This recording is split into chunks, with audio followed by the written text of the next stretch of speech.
Hi, everybody, and welcome to the Scottsdale Big Book Study, where we will study the Big Book of Alcoholics Anonymous. Today's date is the 10th of July 2021. My name is Maria F., and I'm a recovered compulsive overeater, and I'm from County Dublin in Ireland, and I'll be your host for today's workshop. Our co host today is Sue L., and I don't know Nancy, I don't think Nancy J is here today. If you have any questions or any concerns, please contact either myself or Sue, and you can do this by private message in the chat function. And we just ask if you can just keep your mic unmuted at all times during the study today. And if you need to step away from your computer for any reason or your phone, just please disconnect your camera. So now we've turned the meeting over to Harlan G. Good morning, Harlan. Good morning, Maria, and thank you. It's so nice to see you again. We've missed you, and I want to join in everybody asking for prayers for your dad. I hope that he's going to be up and at 'em and ready to go, at a very early date. We have been studying the chapter to wives, and we're done with it as of last week, and we're going to begin the chapter today to the family afterward, which is chapter 9. But before we begin the chapter to wives, what we're going to just do, as is my wont, is to review some of the key points of the previous chapter and the previous week's work. And when we study the chapter to wives, on the surface, it might really seem like what we're studying here is being patient, kind, and loving toward the alcoholic, toward the person who is afflicted with alcoholism. And that's very important, and that's great. But let's take it a little deeper. And if you remember in the last few weeks while we were going through the chapter to wives, what we also want to point out is that we as the addict, we as the compulsive overeater, we as the person who has been in trouble with food, be it from the standpoint of an anorexic, be it from the standpoint of a bulimic, be it from the standpoint of someone who achieved massive morbid obesity, we also want to be loving and kind to ourselves. And that is so much the message that God is asking us to receive from this all important chapter to wives. And that is, as we look at this alcoholic, as we look at this compulsive overeater, the drug addict, the gambler, whatever, we must look at ourselves, and it's an illness. And we get so full of self-loathing because we couldn't control our food. We were a prey to misery and depression. Our personal lives were in turmoil.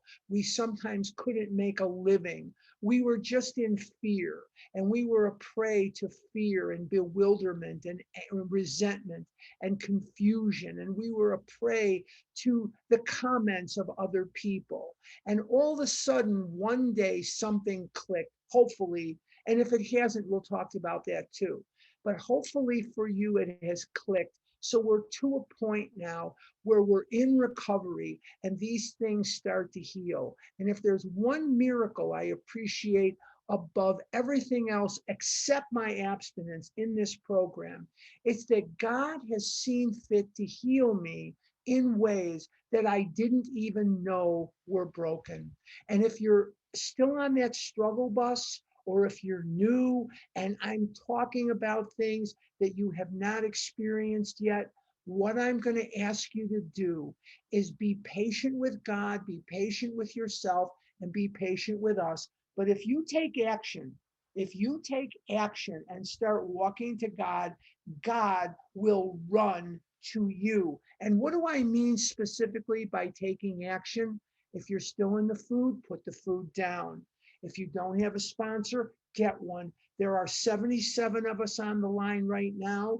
And as time goes on, perhaps there'll be some more, but there are 77 people on the line right now. And if you need help when we're done with our questions and answers, you please hang around and let it be known that you need help. And there are people here whose very lives will be enhanced by helping you. We don't help you for profit. We don't help you for prestige. We help you because it's part of our program, and it is the only way we know of to invite God into our lives is to help other people. And that is something that is very, very vital to our survival. You're not bothering us, you're helping us stay out of the food for one more day. You're helping God. Very, very important. So, what are some of the real lessons of chapter 8, Two Wives? Patience, tolerance, love, and compassion.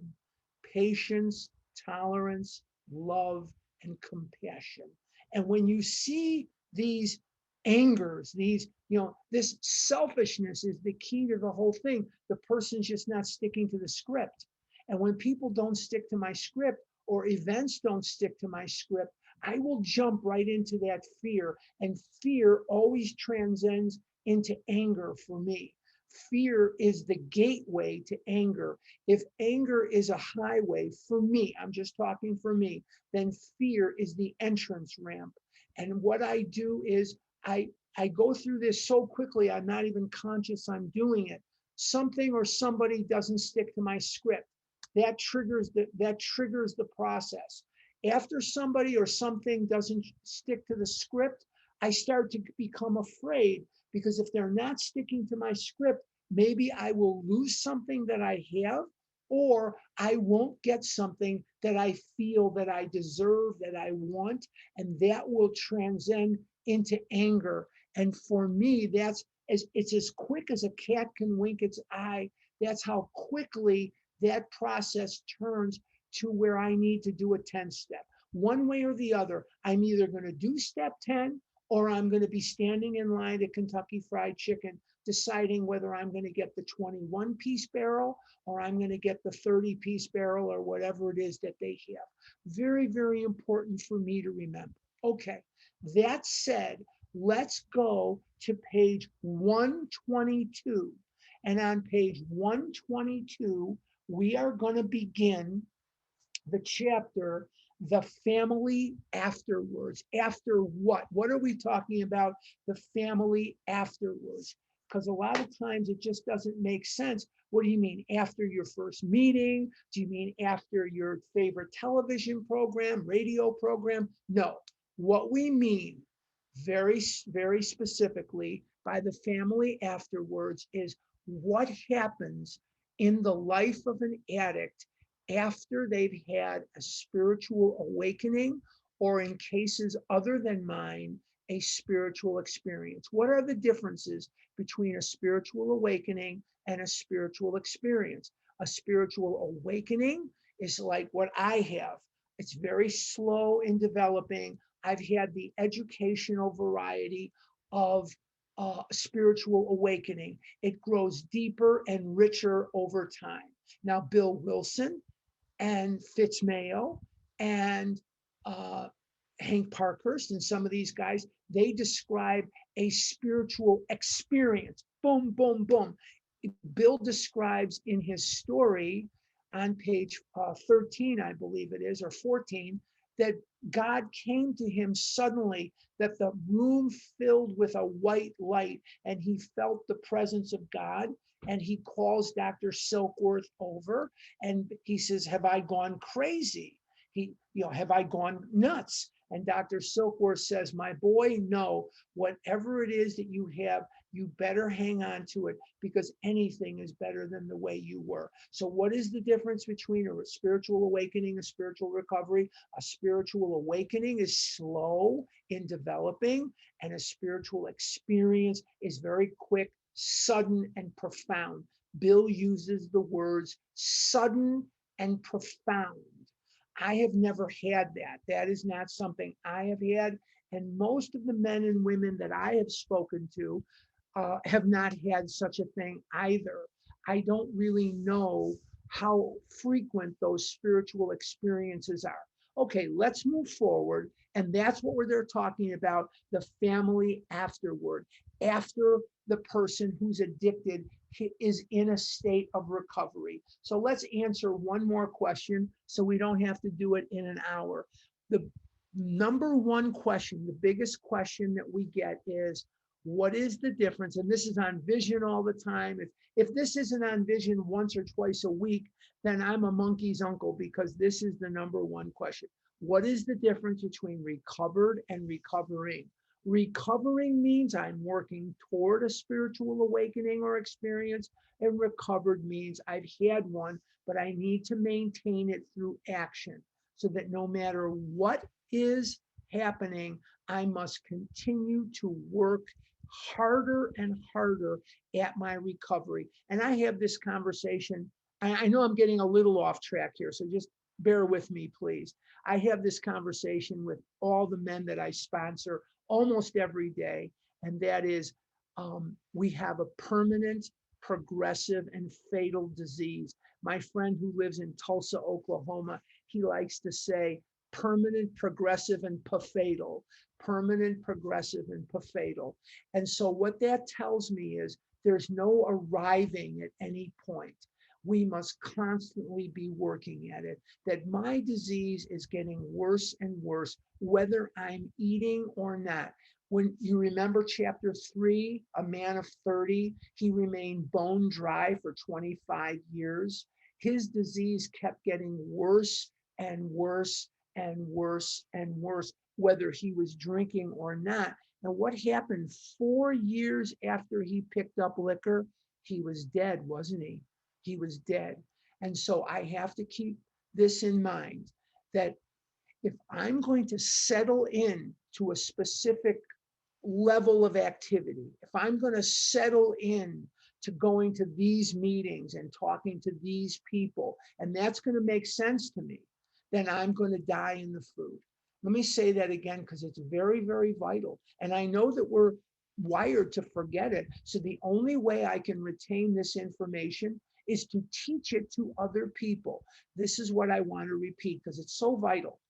Unless I am willing to do more and more, and to shake things up and do different and more and different and more, I'm going to die in the food, because the disease will catch me from behind.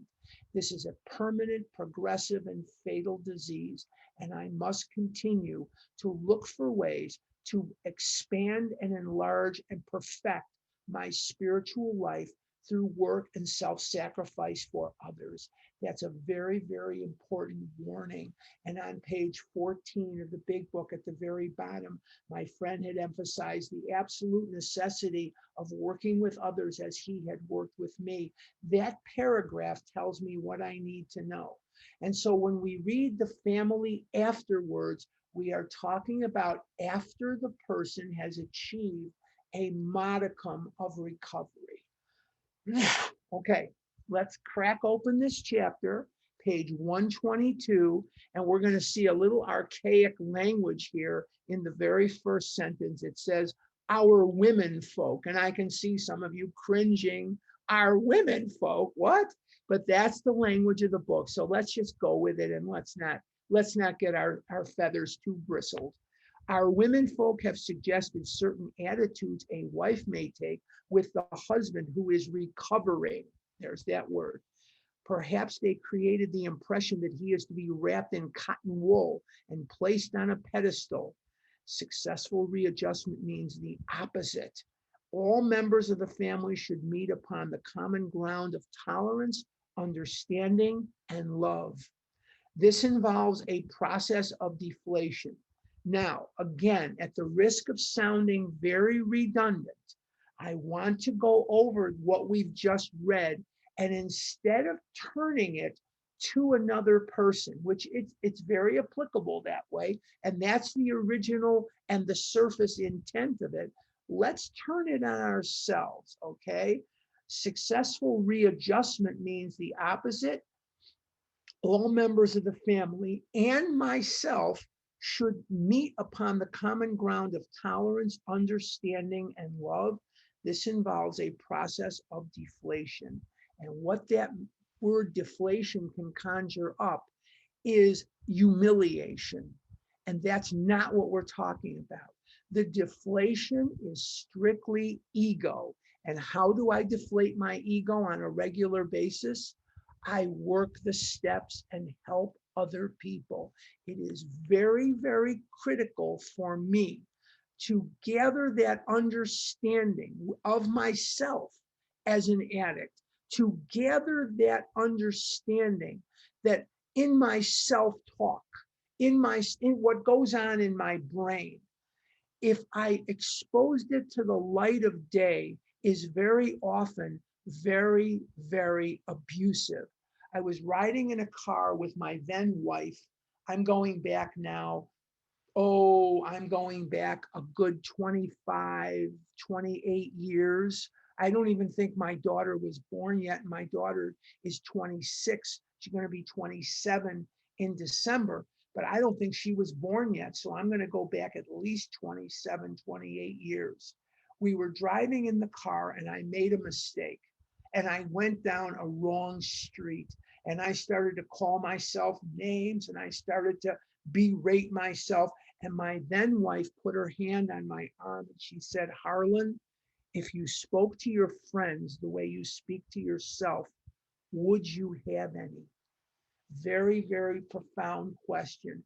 If you spoke to your friends like you speak to yourself, would you have any? And you know, the answer to that question is none that are sane, because only an insane person would take that kind of abuse from me. And that was an eye opening situation. So when I see deflation, oftentimes in my own mind, I'm thinking about humiliation. And it's exactly the opposite. I must have a deflated ego for God to be of maximum help to me in my life because excuse me, it's really hot here. It's blast furnace hot here. It's 111. It'll be 111 by today. We're at a high heat warning, and 111 isn't even that. You know, I've seen much more outrageous temperatures, but it's really blast furnace hot here. So my voice is definitely paying the price. Excuse me. Okay, sorry. I'm continuing now with the paragraph. The alcoholic, his wife, his children, his in-laws, each one is likely to have fixed ideas about the family's attitude towards himself or herself. Each is interested in having his or her wishes respected. We find the more one member of the family demands that the others concede to him, the more resentful they become. This makes for discord and unhappiness. Now I want to talk to you about something that happened in my life that is very, very applicable to this paragraph. And I want to share this with you because I think I'm not the only one here who has this issue. I was taught when I was a little boy, 3, 4, 5, 6 years old. And I was taught this incessantly. Here's what they taught me. Lose weight, Harlan. And if you lose weight, everything will be okay. And when I was 6 and 7, I did the best I could to diet down and I restricted my intake of food and I lost some weight. Guess what didn't happen? What didn't happen was that the world bowed down to me and the world opened up like the Red Sea and gave me just what I wanted. And people made me feel wonderful and everybody loved me. And when I would walk down the street, the birds would sing and the cartoon characters would come out of the woods and none of that happened. So as the book tells us to be patient, and the book tells us about how we perceive the recovery of others, what was very important to me is to gain an understanding that in my own life,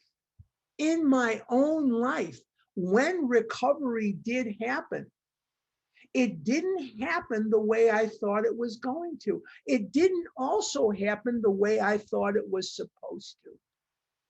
I was 700 pounds at one time. Then I lost a lot of weight and I went into a big relapse and I gained a bunch of weight back. And then 1998 came. I was living in Eugene. I was losing my wife. Everything was going crazy. And I got into recovery in Oregon. And I've been in recovery for 22 years. Let me assure you of something in case nobody has told you. I've examined this book very closely over the last many, many years, and I read it every day. There's not a day that goes by I don't read from this book. Not a day. I'm on the vision meetings just like you. Now I'm walking around for a lot of it, because I walk in the morning, because Lord knows to walk now, you'd be insane. You'd melt. I mean, you'd evaporate. So I do 3 miles a day, 6 days a week. But I've been through this book a million times, and I have never found the sentence in the book that reads like this: now that you're in recovery, everything is going to go your way. I have not stumbled upon that sentence in the book. I have not stumbled upon a sentence in the book that says, now that you're in recovery, everybody in your life is going to do exactly what you want them to do, and they're going to follow your script. I have never found that part of the book, and I have never experienced that in my entire life. So as we look at the recovery of others, and I'm going to continue to bring this back just as much to a personal thing as I ever will in how we look at others, because ultimately, who is the only person that we are with from birth to death? Ourselves. And who is the only person that has been with you through all the binges, through all the purging, through all the bulimia, through all the restricting, through all the everything, is you. No other human being. They may be your wife, your husband, your brother, your sister, your child, your parent. They have not been with you through everything. And so we need to forgive ourselves. And there's also another entity that gets a lot of acrimony in this equation. A lot of dissatisfaction gets heaped upon who? God. We get mad at God. Why do a lot of people struggle with this idea of a higher power? Because we have called God's name and it seemed that God didn't help us. We have binged and prayed for weight loss. We have purged and we have been anorexic and prayed that we could stop doing that. And we indeed could not. So God gets a lot of blowback in our minds because he just wasn't measuring up to what our ideal was. And so we have to learn that whether we're in recovery or we're not in recovery, we are never going to rise above the level of a human being. No matter how evolved my recovery gets, I will never rise above the level of human being. And as a human being, there's going to be challenges. You betcha. That's why we have step 10 and 11 and 12. That's exactly why. Otherwise, we would come into the program and we would achieve a modicum of recovery and we would be done. And the last sentence of the book would be, and good luck to you in your future endeavors. And we're glad we could be of service to you. It doesn't say that. What does it say? It says, as we trudge the road of happy destiny. What does trudge mean? It means to walk with purpose, to walk with purpose. It's very, very important that we remember that the book is telling us all through the book that this is going to have to be a continuous process. What does it say in 10? Continue, continue. 3 times in that paragraph, it says the word continue. In 10, we continue. In 11, we improve. And in 12, we practice. In 10, we continue. In 11, we improve. And in 12, we practice. But there is no point of the book where it says, now we are done. Now we don't have to do this anymore. I'm going to tell you a story, and she's perfectly okay with me telling you this story. I have a friend of mine who lives in Pennsylvania. Her name is Naomi, and I met Naomi in Mount Laurel, New Jersey. And in Mount Laurel, New Jersey, a number of years ago, maybe 8 or 9 years ago, I was doing a retreat, maybe 10. I was doing a retreat there, a big book weekend, a big book retreat. And we had a lovely group of people. And as we were breaking for lunch on Saturday, Naomi came up to me at the podium when we were breaking, and she said, when I'm done with the steps, may I call you? And I said, no. And she looked at me like I had three heads, like I was a purple people eater with three heads. And she said, why? Or something like that. And I said, because when you're done with the steps, you're dead, because there's no stopping while we're alive. If I want to be in recovery, I'm going to have to work these steps. And I'm going to have to work these steps as if my life depended on it, because it does. Let's continue with the chapter. And why? I'm in the middle of 122. And why? Is it not because each wants to play the lead? Is not each trying to arrange the family show to his liking? Is he not unconsciously trying to see what he can take from the family life rather than give? And again, I hate to keep beating this point up over and over again, but we have to give rather than receive. I'm so given to wanting to take. I'm so prone to taking. Okay, quid pro quo. It's a Latin expression. You do this and I'll do that, right? Well, I'm going to do this, God. I'm going to work with this sponsee, and I'm going to be a good boy, and I'm going to stay out of the food. Now you get me a car, and you get me a house, and you get me a girl, and you get me clothes. Got to have some money. Bring me some money, God. And when those things don't show up at the door, I get upset. But you know what does show up at the door? Opportunity for me to work toward those things. The opportunity has never been taken away from me. Let's continue, because this next sentence is so important that I want you to be sure to forget it right away. Don't teach this to anybody else, and don't remember this. Cessation of drinking is but the first step away from a highly strained, abnormal condition. I'm going to read it again because it's very unimportant. Cessation of drinking is but the first step away from a highly strained, abnormal condition. Remember in chapter 2, it says something about quitting drinking is just the first step, and we have to keep working the steps. This is not a diet club. I am not knocking the pay and weigh places. I'm not knocking them. They're great and they serve a wonderful purpose. But at a pay and weigh, all they're concerned about is how much do you weigh?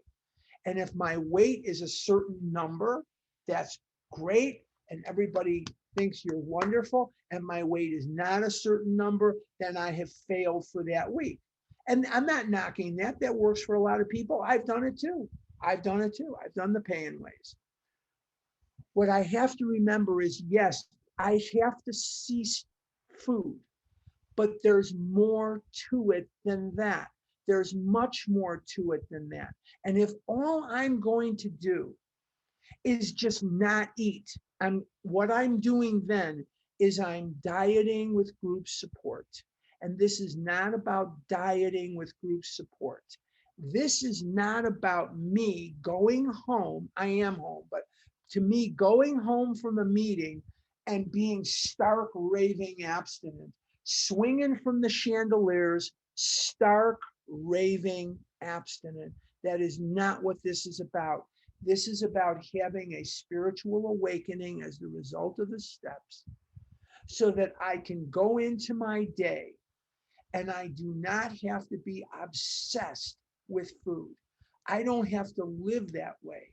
And when I live that way, I eat that way. And when I eat that way, my life just flat out sucks. Cessation of drinking is but the first step away from a highly strained, abnormal condition. Yes, I have to put the food down and then move on. Very important. A doctor said to us, years of living with an alcoholic is almost sure to make any wife or child neurotic. Now, I never lived with an alcoholic, but I lived with two compulsive overeaters. My mother, as I've told you in this format many times, my mother was mentally ill. My mother had three distinct personalities. She could be a 2 year old, she could be a screaming, raving lunatic, or she could be a pretty together person. My dad was a wonderful guy. He was a great guy, but my dad was much older than the parents, than the fathers of my friends. My dad was 54 years old on the day that I was born. And so I'm 67. And when I was 13 years old or 14 years old, right? 13. When I was 13 years old, my dad was 67 years old. And I don't know about you, I'm 67 and I'm in a lot better shape physically than he was. I'm in a lot better shape financially than he was. I'm in a lot better shape in all areas of my life than he was, but I am in no way, shape, or form able at this point to chase after a 13-year-old or to be a father to a 13-year-old. And my dad's big activity that we did together was mostly eating together and sitting around watching television. And those were basically the activities that we engaged in together as father and son. We didn't throw the ball around, we didn't ride bikes together, things like that. I don't know if this is why, but where I'm going with this and what I want to point out is I have been all of my life until not long ago a very scared kid. When I was a little kid, even though my home life was certainly not ideal, when I was away from home, I would get really scared, sometimes to the point of tears. I was really scared of people. I was scared of things. I was scared of the unknown. And I still, to this day, have a fear of the unknown, the untested, the untried. I shy away from the things I don't know, even though that's the only way I can really grow is to experience those things, meet those people, and walk down streets that I've never walked down before. How am I going to learn things that I like if I don't experience the unknown? How am I going to grow as a person if I shy away from anything that is untested or unfamiliar to me? Well, I know intellectually that that's an impossible task because sometimes the best thing is to go and do things you've never done before so you broaden your horizons. But instinctively and organically, I will shy away from those things. And I don't know if it's because my ACOA issues, ACOA, adult children of alcoholics. And I'm not endorsing them. I'm just saying maybe these are because of those issues, and maybe they're just because I'm neurotic and crazy and nuts. I don't know. But the untested, the untried, the unfamiliar, I don't like that. I like that homeostasis. I like homeostasis. What is homeostasis?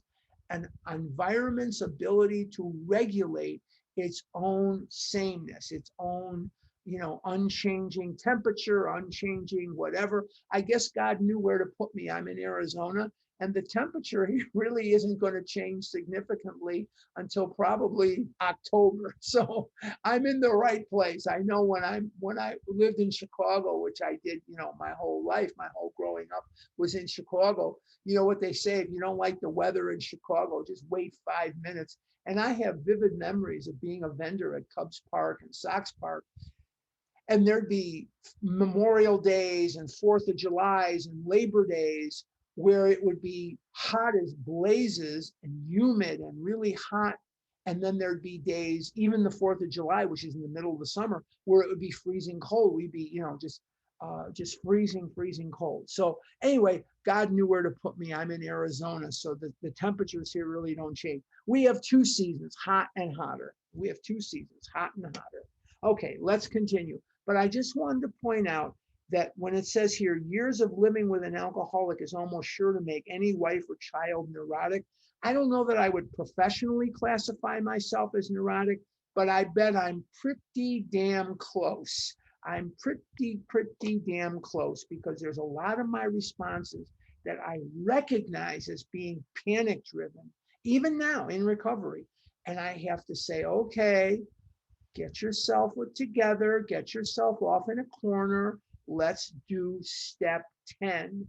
And what's the dishonesty? The dishonesty is you're only afraid because you've never walked down this street before. Okay, let's continue. The entire family is to some extent ill, and that was true in my family. Let families realize as they start their journey that all will be not be fair weather. Now, I'm going to turn it again. It says, let families realize as they start their journey that all will not be fair weather. Boys and girls, as you start your journey of recovery, understand all will not be fair weather. That's why you have a book. That's why you have a phone. That's why you have a computer. That's why you have 104 of us on the line besides you. That's why you have your meetings. That's why you have what you have. The steps, a sponsor, a fellowship, a God squad, whatever it is you have. And if you don't have them, they're there, they're yours for the taking, and they're free. All will not be fair weather. We've talked about that. Each in his turn may be footsore and may straggle. I in my turn may get footsore and I may straggle. How do I know that I may be footsore and may straggle? What is footsore and straggle? Footsore means I'm weary of doing this. And how do I keep my recovery fresh? How do I keep my recovery fresh? Is by working with new people, going to some meetings I've never been to before, hearing some sharing that I may never have been exposed to before. And these are some, but not all of the ways that I keep my program fresh. I do not fit OA into my life. I fit my life into OA. Without OA, I have no life. Now that said, I have to recover to live, not live to recover. I have to have a social life. I have to have, hopefully one day I'll have a romantic life. I have to have friends. I have to do things. I have to go enjoy basketball games or baseball games, or I have to, be with my friends or play. You got to play a little bit. But footsore means I'm weary, and straggle means I may get off course. So what it says here is each in his turn may get weary, get tired, and may veer off course. I get tired of doing this. Well, how do I not get tired of it? By understanding first that without this, I have no life. And by doing it differently, not always the same thing with the same person all the time. I have to shake it up a bit. Let's go to the top of 123. If I'm going to do anything today, I hope that I'm going to further your understanding that as we look at the chapter and what it says on the surface is great. However, what's also great is to turn these things in how we interact with ourselves. There will be alluring shortcuts and bypaths down which we may wander and lose their way. This is very simple. We may decide, and I've heard this a million times, I'm going this diet, I'm going that diet, I'm going this, I'm doing that. And that's great, that's fantastic. But if you are a true compulsive overeater, you're going to need to work the steps. And without the working of the steps, there is no spiritual awakening. And without the spiritual awakening as the result of the steps, my brain is going to be so uncomfortable from not eating that eating will be a step up from where I am. And the food will go into my mouth. And when the food goes into my mouth, it's going to trigger the physical allergy. And when it triggers the physical allergy, I will not be able to control the amount I eat once I have started. And I am back in the throes of the disease. Okay. Page 123 near the top. Suppose we tell you some of the obstacles a family will meet. Notice it doesn't say may meet, might meet, should meet. It says will meet. Suppose we suggest how they may be avoided, even converted to good use for others. The family of an alcoholic longs for the return of happiness and security. Let's stop right there. When I was a little boy, I was not the hardest worker in the world. I was not from a long line of Schwerarbeiters. Schwerarbeiters is hard workers. But we used to pick up some money shoveling snow for some of the neighbors. I had a snow shovel, and we would knock on the door and we would say, "Can we shovel your snow?" And they would say, "Okay, now do a good job." And they would give us $2 a piece or $1 a piece. And we thought we were millionaires. And then one day I got a job at a place on Devon Avenue, right off where I lived. I'm a West Rogers Park boy from Chicago, and Devon Avenue is the main drag down our section of Chicago. And I got a job for $1 an hour. $1 an hour, I got a job. And man, oh man, I went to work on Saturday. I went to work on Sunday, and I brought home a total of $14. Wow, I had never had $14 in my life. Never have I ever in my life imagined that I would have $14. And I went directly to Rosen's drugstore on Devon Avenue, and I bought enough Milk Duds, and I bought enough Almond Joy. I don't know who buys Mounds bars. Obviously, these are not Jewish people, but okay. I bought enough Almond Joys, and I bought enough whatevers, Twinkies and Suzy Q's and all that stuff to choke 2 horses. Twinkies at that time was 12 cents. 12 cents they used to cost 12 cents. Anyway, and I came home and I laid all this stuff out in my room, and I felt like a millionaire, billionaire, trillionaire. I mean, look at all the stuff that I had. Now, that's a very strange idea of happiness and security today, but it wasn't strange then. The reason that I'm sharing this with you is because as we recover the definitions of happiness, the definitions of security, the perceptions of happiness, the perceptions of security will change.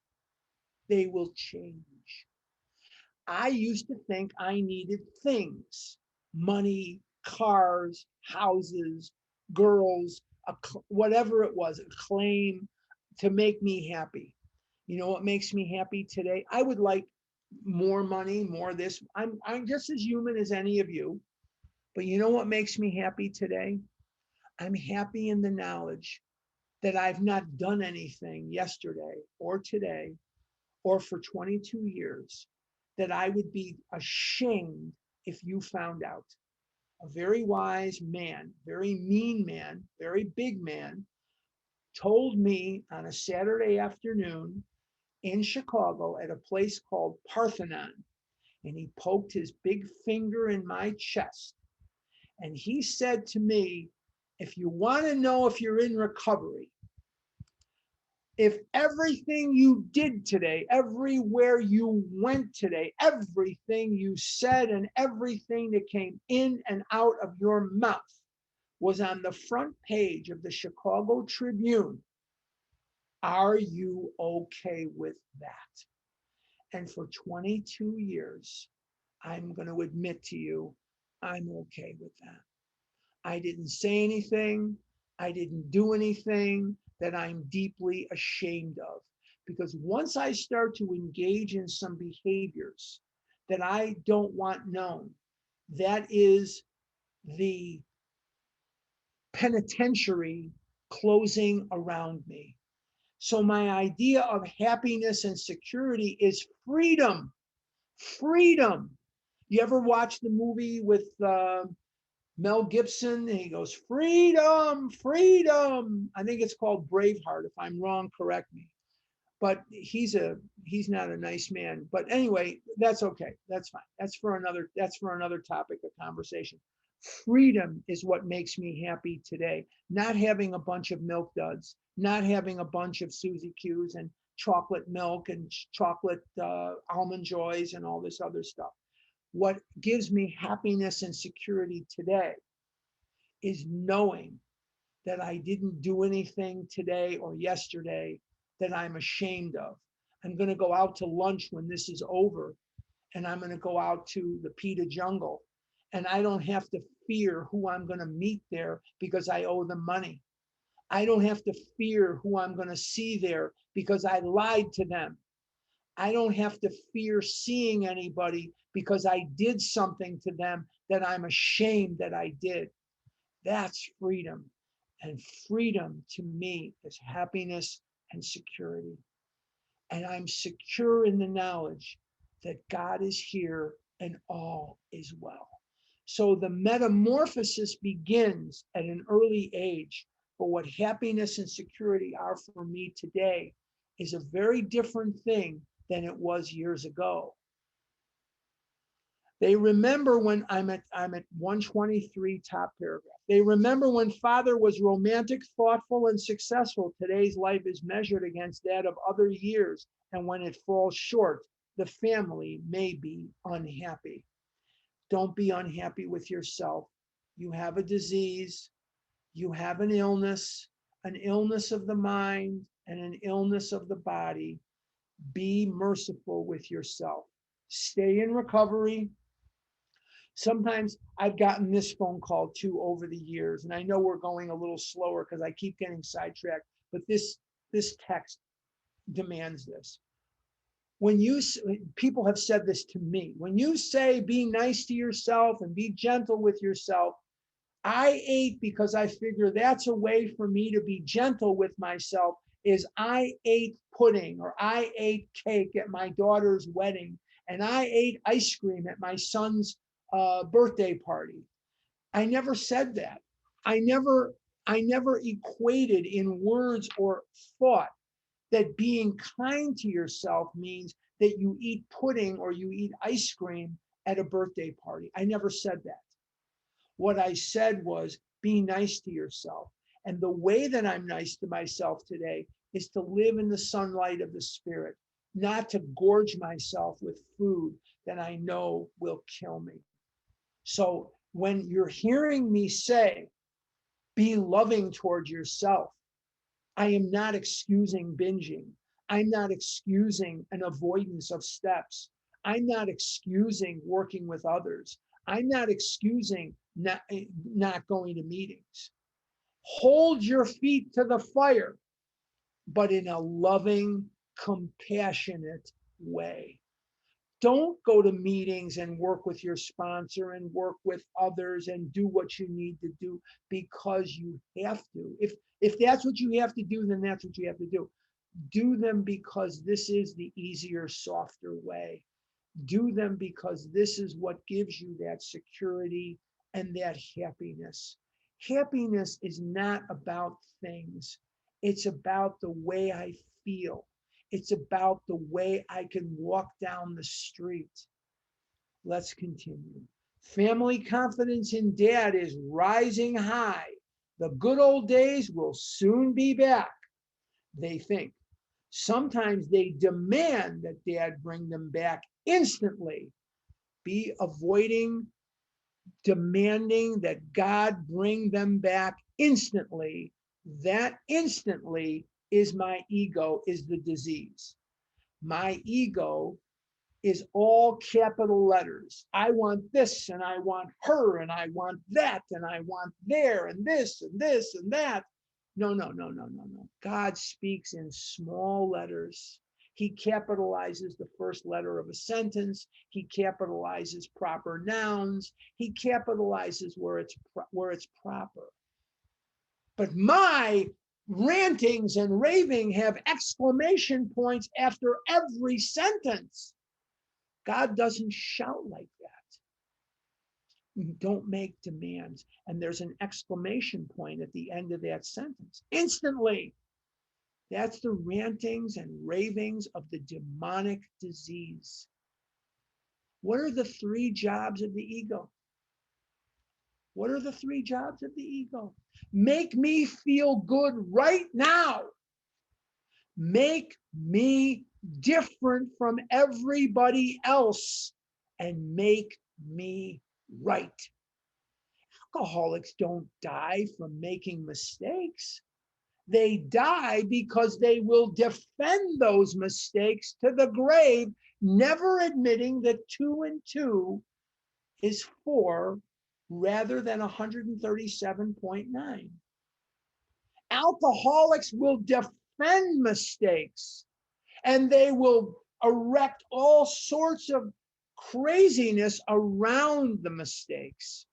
What are the three jobs of the ego? Make me right. Make me feel good right now. And make me different from everybody else. What are the words of the alcoholic that goes to heaven? God says, what happened? And I sent you meetings. I sent you a book. I sent you a fellowship. And the alcoholic, Clancy Emerson talked about this a million times. And Clancy would say, the alcoholic shakes his fist at God and says, you don't understand, God. My case is different. And we have all felt that. How many of us, I don't have a poll that I can take here. I would bet, let me rephrase, I would bet that there's a large percentage of us that when we looked at these steps and we looked at this program of action, became convinced that it would never work for us. And when we gave it a chance and we opened up our minds and we got past this contempt prior to investigation, we saw beauty and abundance. And what was the most important thing that we saw was recovery. Bill says in his story, I saw. What did he see? He saw recovery. In who? In Ebby. I felt. What did he feel? He felt hope. I believed. What did he believe? That God could and would if God were sought. I saw. I felt. I believed. And what does Bill write about at the end of his story? Certain trials and low spots, which almost drove me back to drink. But I soon found that when all other measures failed, work with another alcoholic would save the day. It's right in Bill's story. And when the big book wants to teach me things, it teaches me through repetition. Repetition is a big key. It's called spiraling the information. These key points are brought up all through the book. Let's continue. God, they believe, almost owes this recompense on a long overdue account. But the head of the house has spent years in pulling down the structures of business, romance, friendship, health. These things are now ruined or damaged. It will take time to clear away the wreck. Though old buildings will eventually be replaced by finer ones, the new structures will take years to complete. In order for us to often understand this, we have to look at it as a remodeling project.